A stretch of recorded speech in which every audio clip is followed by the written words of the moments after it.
What's up? I'm here again with another video for this article about basically exposing abusive life coaches. And I think it needs to be done. If you haven't read the article, you'll find the link in the description below. So click that. You might want to pause this, click that, have a read, and just so you can catch up. But the short story, if I'm going to catch you up, is basically I hired some life coaches, like a lot of us do. I hired some life coaches. The promise was on a Facebook ad that I would get unstuck in on purpose. So this, I explained in the post, basically this really resonated with me. I thought, great, this is exactly what I need right now. I like these people. Let me hire them, and hopefully they can help me get unstuck and on purpose. And so I paid them a lot of money, way too much money in retrospect. But I kind of got sucked into the hype, and we did a few phone calls, but nothing much happened on that. Then we did a psychedelic ceremony, and what happened in this ceremony? I thought I was going into it to get healing, to get healthy, right? To get, unstuck and on purpose, which to me meant just being, more meaning, more fulfilled. And I wanted to get rid of the blocks, any emotional blocks, anything that was holding me down. I thought this whole thing was going to be very light, very uplifting. I thought they were there to support me and help me work through some of these things. And everything up until that point, they looked the part. Like I said above in the last video, if you watched the other one, they looked the part. They wore white, all these kinds of things. I was very gullible. Admittedly, I was quite gullible. And I'm posting this and I'm sharing the article because I believe there are other people out there who are probably a bit gullible like me who fall for this bullshit, basically. So I went over to their place. We do this ceremony. This is in Thailand, by the way, Chiang Mai in Thailand. I go to their house, and their names, their website, it's all in the article. So I go to their house. We take mushrooms together, magic mushrooms. They supplied them, which is fine. So then the idea is they're both there. It's a married couple, right? So a man and a woman and me. We take the medicine, we take the psychedelics, and then I don't know how much to share here. Basically, we're sitting outside on the veranda, and then the husband, Misha, starts talking in an alien voice, right? So he starts, as the psychedelics are kicking in, he starts talking in like a kind of like it was like one of the aliens in Star Wars. I know this sounds crazy, but this happened, okay? People, this actually happened. It sounds insane, but it happened. So he starts talking this alien language, and he's apparently channeling or, talking to these, I don't know if they're aliens or beings or spirits or what, but he's talking to something. It wasn't just, nonsense. There was some kind of language. So he's talking to them, connecting into them. We eventually go inside because he's worried about the neighbors. They're going to think, oh, there's too much noise going on here. So we go inside. I lie down on their living room floor on a little mattress, and Misha sits on my right. Cecile sits on my left.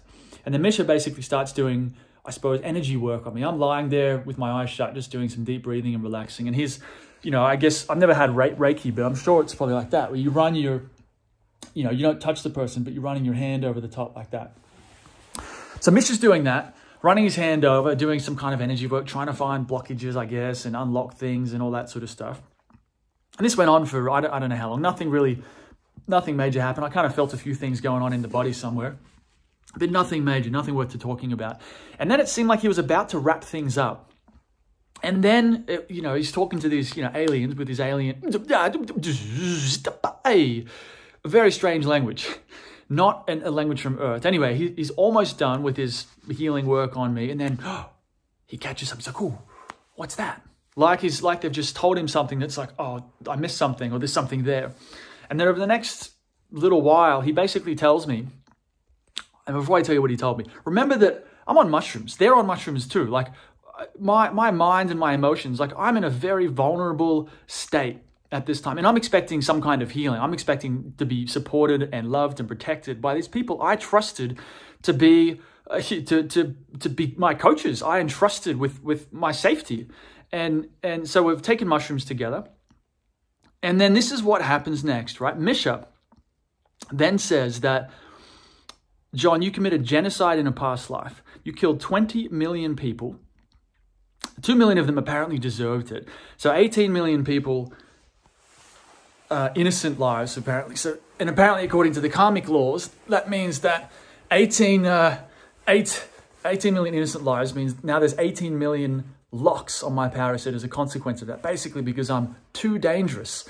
And he's basically, then the next little while, he's trying to unlock them. He's talking to these beings on the psychic telephone, and he's trying to get them to unlock these locks. And they won't unlock them because apparently I'm too dangerous for in this past life or something like this. Now, I think then at some point, his wife Cecile starts talking, telling me I don't know the difference between good and bad and a few things like that, basically reprimanding me. These beings on the psychic telephone somehow hear, I have no idea how, somehow hear Cecile and then go, oh, if she agrees to be his teacher, we'll agree to release the locks. And so while that's going on, Misha's also starting, okay, it was literally like he's on a fucking walkie-talkie talking to these beings. And he starts going, oh no, it sounds like one of the other conditions, that's right, for to release these locks on my power, which would help me to get unstuck and on purpose. One of the conditions was that Misha had to feel the pain of every single one of those 18 million deaths. So imagine this, right? Imagine how painful it would be to die once. An average person might pass out from that, right? Well, he apparently had to feel that pain of one person dying, especially if it was a painful death, times 18 million, right? So then for the next, I don't know how long it was because I was on mushrooms, or we all were, and he sits there and then basically writhes around on the ground like he's being tortured. Remember, I'm on mushrooms, right? I've trusted these people to protect me, to keep me safe, to not put bad ideas into my head. And here he is rolling around on the ground as though he's being tortured for 18 million people that I've apparently killed in a past life. This is the kind of stunt they're pulling on me, right? And while he's doing this, he's looking at me like imagine like in the article I talk about this, he's looking at me as though imagine how your parents would look at you if they knew that you killed someone. And then imagine how they'd look at you if they knew you killed, shut up a school or something like that. Then imagine, how would your parents look at you if they found out you committed genocide? Like imagine the horror in your parents' eyes. This is how Misha looked at me, right? That's the kind of horror or the terrible look that he had in his eyes. And this is all happening when we're on mushrooms. It's insane, right? And then, in the end, it was basically, he apparently was able to unlock the locks because Cecile agreed to be my teacher. Not sure never found out what that really meant. And then afterwards, I remember asking him, I was like, so, how did you feel? How did you even feel 18 million deaths or something like that? There was some question about that. I didn't understand how that even worked. And check this out. He did this whole thing. I got to show you what he did. When I asked him about this stuff, and I said, what do you mean you felt the powers? And you were able to feel the deaths of 18 million people. And he runs his fingers together remember Mr. Burns and the Symptoms? It was a bit like that, like more powers. That was the vibe that came off his face. And so, I go into more of the details about this in this article. So I don't want to, this video could be very long if I keep talking about it. But suffice it to say, it took me a few months afterwards. I didn't fully believe it. But this kind of a thing, it nags at you, right? So you start thinking, well, what if it is true? What if they're right? What if I really am dark? What if I really did do that in a past life? Now, where I'm at right now, I don't believe a word that they said. I think it was purely about power and control. The idea is that they're going to break my personality down and make me feel like, well, John's, you're dark, you're this. You're basically breaking down your existing personality so that you feel ashamed about yourself. And then when you basically feel so broken in yourself, then they can take control with their own ideas and things like that. This is what cults do.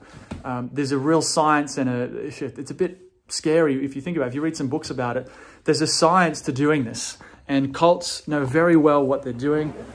I believe Cecile and Misha know exactly what they're doing with these tactics and techniques. There's a lot of books out there that describe them. And the reason I made this video and I wrote this article is because people need to be aware that these people exist and these strategies and tools exist. Not everyone who presents a spiritual front, not all of them are good people. And like I said in another video in this article, the people who feel the need to present a spiritual image the most are usually the worst people of all. And I've seen this, again and again. It applies to people. I've seen it with people in church. The people who are, I'm a Christian and I'm really good and I read my Bible, often, not always, but often the more someone needs to present that kind of an image, the worse they end up being. And yeah, so and I want people to know that. I mean, there's a risk of retaliation in publishing this video, in sharing this article. There's always a risk, I think, in exposing what I believe to, who I believe are bad people, basically. But I think it needs to be done. I think the world needs this kind of a thing. We need to expose people who behave like this. Otherwise, they just keep doing it. And I even heard recently, I spoke to someone who has a client who was actually was just about to work with Cecile and Misha. And he said that they tried to pull the same stunt, maybe not exactly the same, but it was the same kind of mind games and manipulation on him. And so these people, Cecile and Misha, the soul doctors, they did it to me. They also did it to my girlfriend, who's now my ex-girlfriend. You can read about that in the article. And they've just tried to do it to this guy, the friend of a friend, which means they're not stopping. They're going to keep doing it. And these kinds of people will keep doing it until someone stands up to them. And so that's what this video is about. It's been a long time coming, but I'm not gonna be afraid of these people anymore. So anyway, I hope this is helpful. This has been a little bit about my story. If you've ever been through something like this, I mean, please let me know. I'd love to hear about it. If you've ever had a bad experience like this with Cecile and Misha too, please let me know so we can talk about it. And yeah, I mean, it's really about being careful of manipulative, toxic, people who gaslight you. You need to understand, what is gaslighting? How do you recognize it? How do you prevent it? How do you set boundaries? How do you deal with these kinds of people? And a lot of this I've put this in the article, links to books, links to, another YouTube channel. Richard Grannon was great. There's some, anyway, it's all in the article. I keep going for ages, but I feel a bit nervous sharing all of this stuff, but I really believe it needs to be done. So yeah, much love.